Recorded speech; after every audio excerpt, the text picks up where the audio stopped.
जिल्हा परिषदेत समाज कल्याण विभागाच्या सौर पथक दिवे खरेदीचा निविदेचा ठराव घुसडण्यावरून राष्ट्रवादी शरद पवार पक्षाच्या सदस्यांमध्येच सायंकाळी जोरदार राडा झालाय।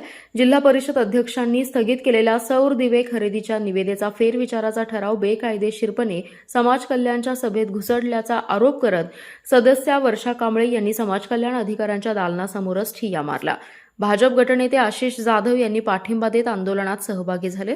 मात्र सत्ताधारी राष्ट्रवादीचे सदस्य संजय बनसोडे यांनी आशिष जाधव यांना पाठिंबा देण्यावरून छेडल्याने वादावादी झाली। मिनी मंत्रालयात प्रशासकीय काळात समाज कल्याण विभागाकडून दलित वस्तीमध्ये सुमारे 80 लाख रुपयांचे सौर पथदिवे बसवणे, समाज मंदिरचे ग्रंथालय अभ्यासिकेत रूपांतर करणे, मुलांना स्पर्धा परीक्षेस मदत करणारे ऑनलाईन क्लास घेणे अशा योजना हाती घेण्यात आल्या होत्या। मात्र सौर पथदिव्यांचा दर्जा, किंमत आणि निविदेवरून वाद निर्माण झाला। त्यानंतर जिल्हा परिषदेत अध्यक्षपदी संगीता पाटील पदभार घेतल्यानंतर समाज कल्याणकडील संबंधित कामे स्थगित करण्याचे आदेश दिले। स्थगिती दिलेल्या सौर पथदिवे खरेदीवरूनच जोरदार राडा झालाय। सदस्या कांबळे, सामाजिक कार्यकर्ते सचिन कांबळे आंदोलन करत असताना विरोधी पक्षनेते आशिष जाधव तेथे आले। त्यांनी योग्य मुद्दा असल्याचं मत मांडत कांबळे यांना पाठिंबा देत आंदोलनात सहभाग घेतला। त्याचवेळी सत्ताधारी राष्ट्रवादीचे सदस्य संजय बनसोडे हे तिथे आले। विरोधकांनी विरोधकाचं काम करावं असं वक्तव्य बनसोडेंनी केलं। यावरूनच आशिष जाधव आणि बनसोडे यांच्यात वाद सुरू झाला। जोरदार खडाजंगी झाली, प्रचंड वाद सुरू झाला। याबाबतची माहिती मिळताच उपाध्यक्ष ऋषिकेश लाड, सदस्य शशिकांत जमदाडे, अमित पाटील हे समाज कल्याण विभागात दाखल झाले। समाज कल्याण सभापती दादासाहेब कोळेकर यांनाही बोलावून घेत सर्वांची बैठक घेतली। अखेर सदर विषयावर सर्व सदस्यांसमोर चर्चा करून निर्णय घेण्याचं ठरलं। रात्री उशिरापर्यंत ही चर्चा सुरूच होती। ती सगळ्या सन्माननीय सदस्यांच्या कानावर घातली पाहिजे आणि मगच तो निर्णय, तो ठराव हा पुढे गेला पाहिजे, हे सभापतींचं काम आहे। पण जर समाज कल्याणचे सभापती कोळेकर साहेब जर या गोष्टीकडे कानडोळा करून जर स्वतःचेच डिसिजन स्वतः एकटे घेणार असतील, ही जिल्हा परिषद जर मीच मालक आहे या हुकुमशाही पद्धतीने जर करणार असतील तर याला आमचा विरोध आहे। कारण हा फक्त मी भारतीय जनता पार्टीचा एक गटनेता म्हणून मी बोलत नाहीये, तर मी सर्व बहुजन समाजाची बाजू घेऊन या ठिकाणी बोलतोय। सचिनदादांची या ठिकाणी बाजू घेऊन बोलायला फक्त आलो नाहीये। तर सचिनदादा आज कशासाठी बसले, तर एक बहुजन समाजाचे एक नेतृत्व म्हणून ते बसलेले आहेत।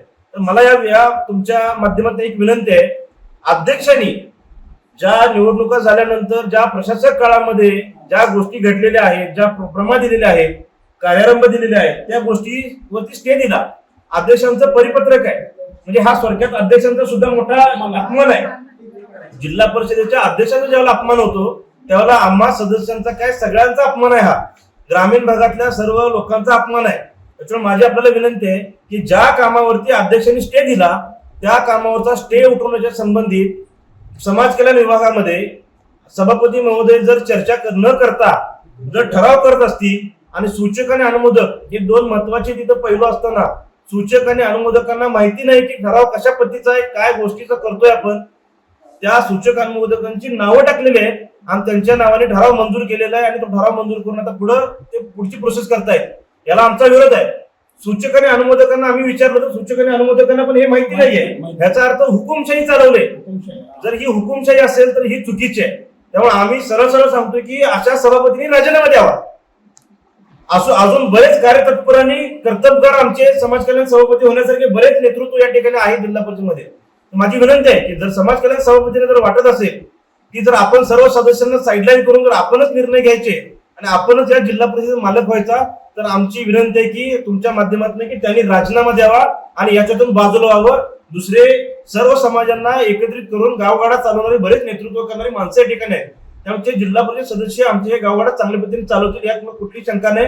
महत्वाचे अजून एक गोष्ट, भांबोरे साहेब इथं अधीक्षक म्हणून आहे या विभागाचे, त्यांना कोणत्याही गोष्टीची कल्पना नाहीये। तुम्ही त्यांना कार्यमुक्त करताय, तोही ठराव तुम्ही घेतलेला आहे आणि तोही ठराव ही कोणालाही माहिती नसताना सूचक अनुमोदकाची नावं टाकून तुम्ही तो ठराव पास करताय, तो ठराव मंजूर करताय। म्हणजे एखाद्यावरती हुकुमशाही पद्धतीने तुम्ही एखाद्याला कामावर घ्यायची की नाही, कामावर काढायची सुद्धा तुम्ही जर निर्णय घेत असाल तर उद्या मला सांगा, गोरगरीब जनतेतून आलेल्या काही इतर कर्मचाऱ्यांच्या वरती तुम्ही कशा पद्धतीने तुम्ही त्यांचं काम करणार आहे, अशा लोकांना तुम्ही अन्याय करताय। त्यामुळे माझी एक विनंती आहे, त्याच्यामध्ये सरळ सरळ मेन्शन आहे की भांबोरे साहेब एकाच समितीला हजर नव्हते म्हणून तुम्ही त्यांना कामावर काढून टाकताय। आज मला सांगा, अध्यक्ष असतील, उपाध्यक्ष असतील किंवा सन्मान्य सदस्य असतील, बऱ्याच मिटिंगला हजर नसतात, ते अर्ज देतात की बाबा आम्हाला जमणार नाहीये। विशेष समितीच्या बैठका असतात, तिथे सदस्य एखादी येत नाहीत, तुम्ही सदस्यांना पण काढणार आहे का? तर कुठेतरी त्यांची विचारपूस झाली पाहिजे की का तुम्ही आला नाही, तर नोटीस त्यांना द्या. पुढच्या समितीने जर ते नाही आले तर मग तुम्ही त्यांच्यावर कार्यवाही करा आणि सर्वांमध्ये कारवाई होईल ना, त्यामध्ये कोण दुमत नाहीये. कारवाई व्हायला पाहिजे 100%. कुठेतरी त्यांनाही चाप बसला पाहिजे, बाबा कुठेतरी काम चांगल्या पद्धतीने झालं पाहिजे.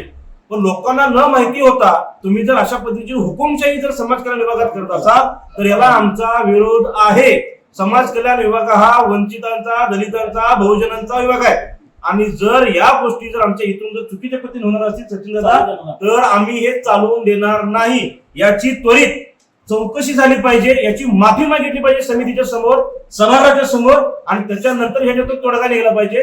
त्यामुळे सभापती कोळेकर साहेबांना माझी विनंती आहे, याच्यात लवकरात लवकर लक्ष घालून आपण हा जो काही आदेश मंजूर करताय हे माघार घ्या, समिती पुढे पुन्हा ठेवा आणि समितीच्या लोकांना सगळं विश्वासात घेऊन तुमचे निर्णय घ्या. हे निर्णय अध्यक्षांच्या विरोधात तुम्ही घेताय. त्यामुळे जिल्हा परिषदेची हुकुमशाही तुमच्या राज्यात जर तुमच्या हातात जर पाहिजे असेल तर आम्हाला तसं पत्र द्या. आम्ही उद्यापासून जिल्हा परिषदेमध्ये कोणीही सन्माननीय सदस्य येणार नाही. तुम्ही कोळेकर साहेब एकटीही जिल्हा परिषद चालवा, हे आम्हाला तुम्हाला सगळ्यांनाही सांगायचे आहे.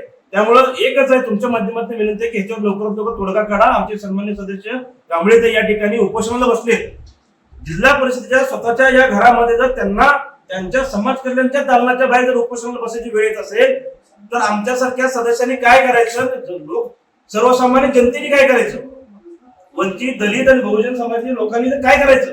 सदस्यांना त्यांच्या जर समाज कल्याणच्या जर बाहेर उपोषणाला बसावं लागलं तर लोकांनी पुन्हा पुढे यायचं. त्यामुळे सभापती महोदय हे तुमचं चुकीचं आहे.